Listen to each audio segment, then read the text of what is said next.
pinagpipilitan pa rin nila na, you assume full and legal responsibility. Sabi ninyo, pati na illegal na ginawa nila, you will assume responsibility. Tama ho yun, sinabi niya. Ano bang ibig sabihin niya? Pinaliwanag niya rin di lang nakikinig yung mga anti-Duterte.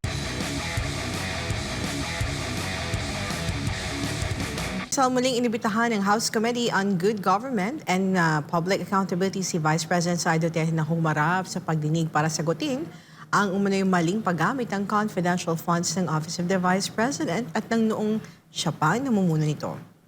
Personal na inabot ang imbitasyon kay VP Sara sa pagpunta nito sa Kamara para suportahan ng kanyang amang si dating Pangulong Duterte.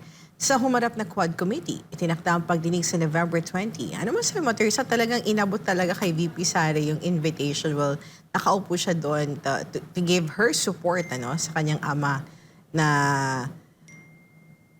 pilit ginigiba ng mga tao doon sa Kamara, Attorney Sal. Para alam niya nga naman, notified siya, sigurado. Pero sabi ni Inday Sara, nagbibiro naman siya. Sabi niya, tingnan natin. Di ba sabi niya sa isang press ko niya, kung gusto kong magipag-away. Attorney Sal, how was your experience while you were there? For how many hours na yung hearing, Attorney Sal? Is it 10? Well, hanga ako dyan. Hanga ako sa Quad Committee. Talagang they're doing their work. Biro mo, 14, tsatsaga sila ron. Although marami ring hindi tumagal. Kasi 2 hours before the end, ang dami nang nawala mga kongresista. Although nakapagtrabaho na sila kasi lahat sila naibigay na yung mga tanong nila kay dating Presidente Duterte. At halos parang 16 yata yung tanong kay Presidente. Kaya nga there was a time na naging boring na kasi paulit-ulit yung tanong, paulit-ulit naman yung sagot. Ang kulit talaga nila, Attorney Sal, no? And then, may ni-raise din kasi, Attorney Sal, bakit nandoon si former Senator Trillanes? Bakit siya naging resource person? And in what capacity daw na he is the right person to discuss EJK and the war on drugs, na malinaw naman that he is a critic of the former president? And sino daw nag-imbita sa kanya sa Kamara? And sino nag-approve na mapasama siya as resource person? In his capacity as anti-Duterte. Hearing na yan perceived to be anti-Duterte.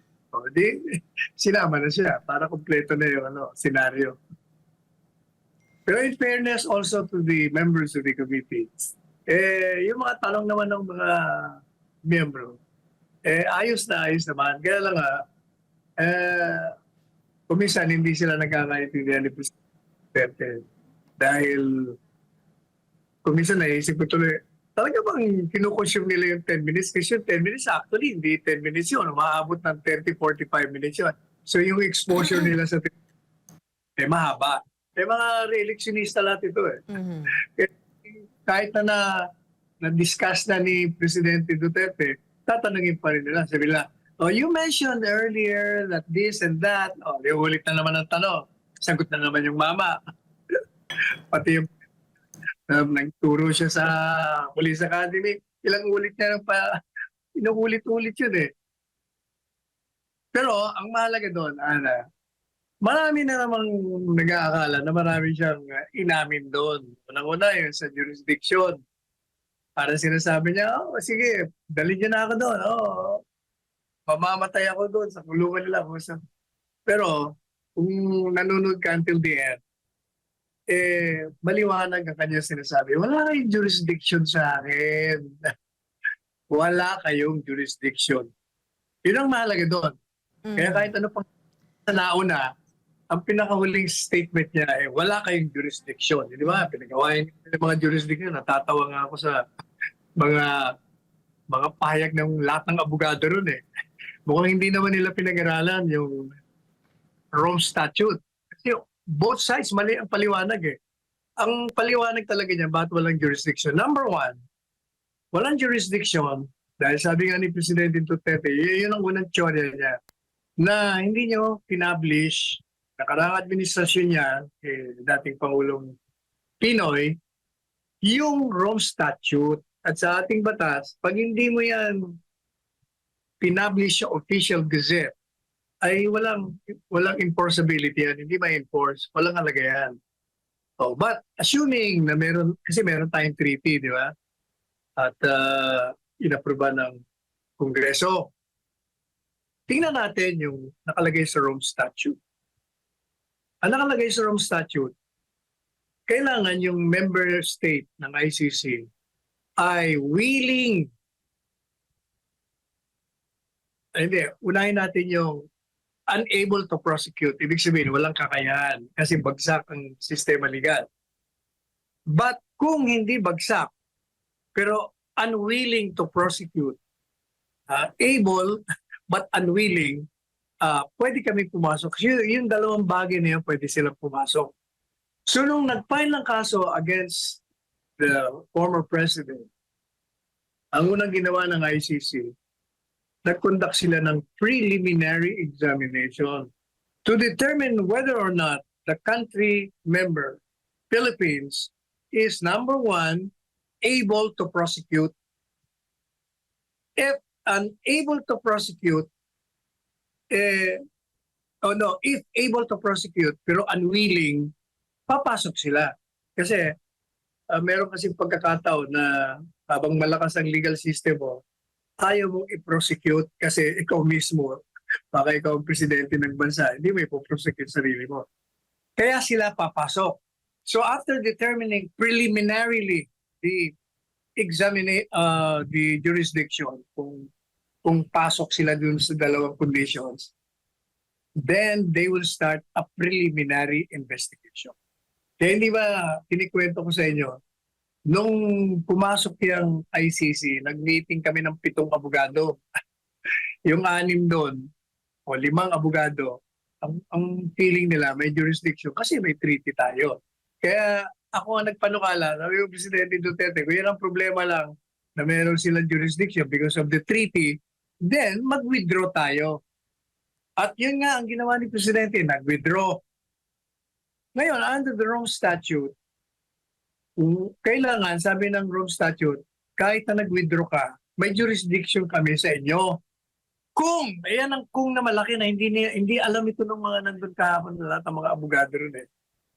Kung kami nag-umpisa ng preliminary investigation, obligasyon nyo pa rin kahit na kumalas kayo sa amin na mag-cooperate sa amin, may jurisdiction pa rin kami sa inyo.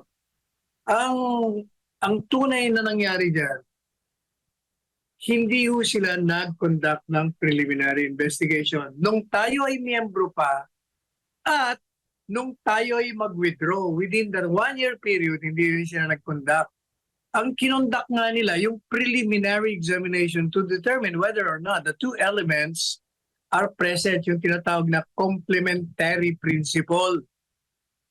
Ngayon, after our withdrawal, 1 year ang effectivity, saka lang sila, yung special prosecutor, humingi ng permission to conduct an investigation. Yun lang ang umpisa nila. So madali sabi, hindi papasok kahit na sa batas nila na may jurisdiction sila sa atin. Ang problema, eto, si Presidente Marcos Jr. na napupuri natin dahil sinundan niya yung patakaran na walang jurisdiction. Pero yung kanyang Solicitor General, nag-file ng request, huwag na kayong huwag niyo lang ituloy ang investigasyon kasi malusog ang aming legal system. Kaya di ba, nagpadala siya ng mga prueba. Eh, di ba, pinuna ko yun. Sabi ko, ba't ka nagpapadala ng letter request? Wala nga kayong jurisdiction. Ibig sabihin, you're submitting yourself to its jurisdiction kasi nakikiusap kayo eh. Pero, tinuloy nila, na-deny. So what they did, Solgen, si Maynard Guevara, nag-file ng motion for reconsideration. So, criniticize ko na naman dito sa programa natin. Mali na naman yung ginagawa nyo. Wala kang jurisdiction, nagpa-file kayo ng kung ano-ano. Denied na naman, as we anticipated. Si Presidente Marcos Jr., nagsabi na siya na, wala kayong jurisdiction sa amin. So, we will not cooperate with you in any form or any manner. Pero itong soldier niya, makulit din, hindi sinusunod yung kanyang principal, nag-file na naman ng appeal. So, binanatan na naman natin. O, ayan ka na naman. Hindi ka na natuto. Denied na naman.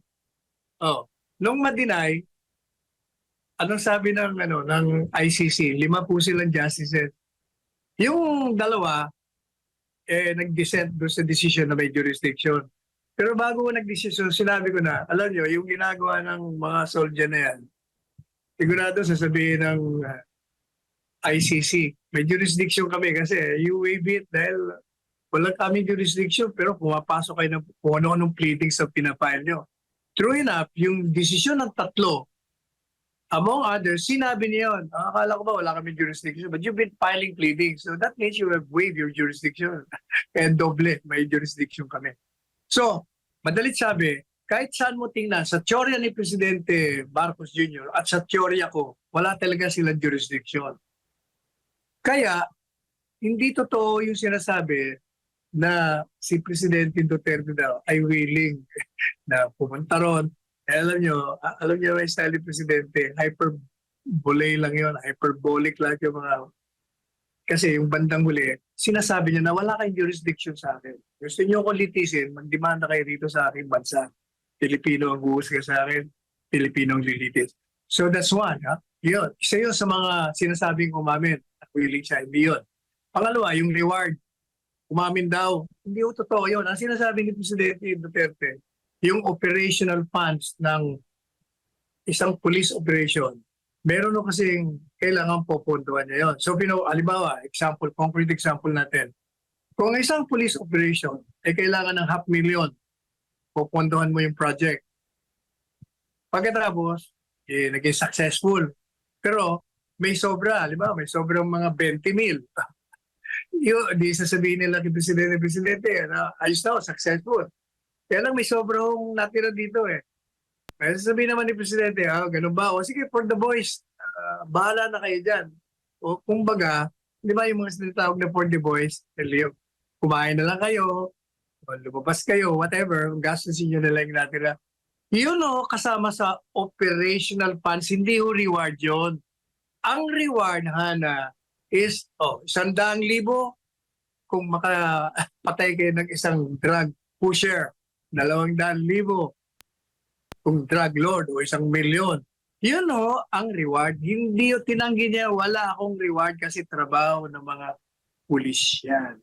Pangatlo, pinagpipilitan pa rin nila na, you assume full and legal responsibility. Sabi ninyo, pati na illegal na ginawa nila, you will assume responsibility. Tama yung sinabi niya. Ano bang ibig sabihin niya? Pinaliwanag niya rin hindi lang nakikinig yung mga anti-Duterte. Sabi niya, inaako ko yon bilang isang policy, the success or failure ng proyektong ito nasa aking balikat. Pag ito'y nabigo, huwag niyo nang sisihin kahit sino, ako na, inaako ko na nabigo ako rito. Ngayon, yung legal responsibility, dalawang ibig sabihin nun. Number one, pag dinimanda nyo yung nagkamaling pulis o pumatay na pulis dahil sinunod niya yung aking utos na arestuin mo, dalhin mo sa kulungan at kung maglaban, barilin mo. Sinunod niya yung order ko. Pero ang problema, binaril niya nang walang kalaban-laban na hindi naman lumalaban. So, that becomes an illegal act. So because I said, I assume full legal responsibility, isama niyo ako sa demanda. Okay sa akin yan. At hayaan natin ang hukuma na mag-decide kung meron akong culpability. Kasi kailangan prubahan mo na tinolerate ko yan o inutusan kong patayin na hindi naman yan ang utos ko. Now, ano pa ang isang responsibilidad? Responsibilidad niya rin na tulungan niya yung mga pulis. Hindi ba sabi niya, kung bahala sa inyo pag pursuant to your duty, kayo dinimanda. At yun naman po ginawa niya. Binigyan niya ng mga abogado dyan sa PAW. Binigyan niya ng ayuda pag may namamatay. Tingnan mo nagulat ako dun sa statistics. Halos 1,000 ang namatay at nasugatan ng mga pulis. That proves na totoong maraming naglalaban. Otherwise, paano napatay itong mga pulis na ito? kung walang inkwentro, kung hindi nag-resist ng arrest at ikipagbarilan. Paano nasugatan yung 900 plus seriously injured? Paano na napatay yung 100 plus? O, di ba? Prueba yon. Tapos sinasabi nila na, pero hindi mo tinulungan. Hindi totoo yun. Tinulungan niya nga eh. Di ba? Every time may namamatay, pinupunta niya, may burial expense, pinapag-aral niya yung mga anak. Lahat ay ginawa niya. So, yan ho ang katotohanan lahat dyan.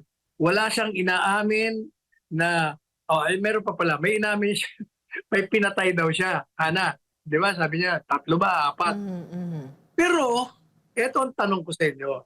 Kung totoo man yun, tinatanong siya, sino yung mga pinatay mo? At pati sa death squad, sino yung sa death squad? Sabi niya, hindi ko alam, namatay na eh. O sige nga, idemanda mo siya na lumika siya ng death squad. Pagdating sa korte, tanongin ng court, sino ba yung mga pinatay nito? Wala kang maipakita, paano mo i-convict? And even assuming na totoo lahat yun, nung mayor siya, 35 years ago pa yun, 20 years lang ang prescription ng pagpatay. Assuming na totoo nga, ako ang tingin ko, kasama lahat yun sa style ni Presidente Duterte na nananakot, nag-hyperbole, nag-exaggerate. Pareho nang sinabi niya, di ba? Pag corrupt ka, sakay kita sa chopper, iulog kita sa dagat. Pero nung tinanong siya, isang kongresista, kung totoo yun, sabi niya, hindi, story lang yun. Panakot ko lang yun. Ganun nung si Presidente Duterte. Yun sa tingin ko, yun ang charm niya. Kaya siya kumagat sa masa. Mahusay siya eh. Bibiro, nananakot, tinototoo, mga sinasabi. Yun ang kagalingan ni Presidente Duterte. Grabe, Attorney Sal, no? Kasi kung panonoorin mo yung mga TV, yung ibang network, paano nila present yung balita, sinabi nila, inamin ni PRRD. Yung mga inilatag mo na sinagot mo na Attorney Sal,